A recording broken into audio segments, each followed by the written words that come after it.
If you use the biological metaphor of a child and you say that a concept has been delivered as an idea and the idea is to grow up like an infant, then we must accept that it will be having to develop open-mindedness.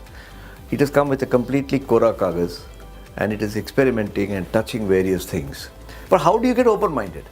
Now there are many parts of the book which I'm not able to cover in this short episode, but developing open-mindedness is a very important, there's a discipline to it, there's a way to do it. It just doesn't happen by thinking of it.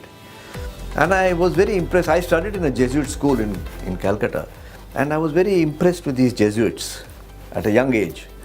They seem to be experts in archaeology, in mathematics, in Sanskrit, in Bengali, and I was very surprised that Belgian priests of a Jesuit order were really experts, not just teachers in a school, on just such varied subjects.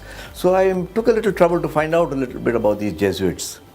I think the Jesuit order started by Ignatius Loyola sometime in 1500s. And actually, history tells us that in those days priests were not very educated. The Jesuits felt that the papal order was just a do or die in a mechanical way, and they must do something different. And they committed themselves to knowledge and education. So they were a slightly rebellious group. And I'm not sure everything that they did was, although they were very loyal to the Pope and committed to the order of the Holy Rome, I think everything that they did not meet with the papal approval. So they were little Hatke people. And the Jesuits under Ignatius Loyola started to develop deep knowledge, and frankly they have written papers and knowledge on subjects as remote as history, archaeology, mathematics, astronomy, oceanography, you name it, and the Jesuit influence is clear. So it's a very unusually intellectual order within the Catholic regime, came out of a slightly different way of looking at things and comprised and advanced by a large number of very open-minded people. So then struck me as how did they become open-minded? What made Jesuits so open-minded that they could learn all these things, including, if I may add, in my school, Sanskrit and Bengali and even Tamil. And here's what I found, that they have a discipline, a regime. It's called the Ignatius Retreat.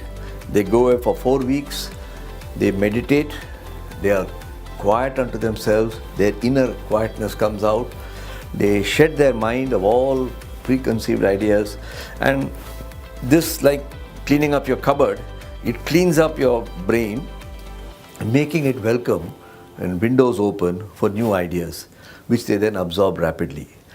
There's a whole technique to the Ignatius Retreat. They do that every year. But it's not unknown in India. The technique of vipassana, the technique of meditation, the technique of ekanta, thinking for yourself, are all well established here as well. But most of us, you and I, don't practice it that easily and that regularly.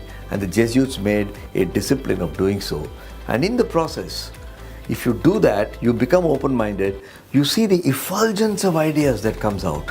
What a wide range of very rich ideas emanate out of a brain.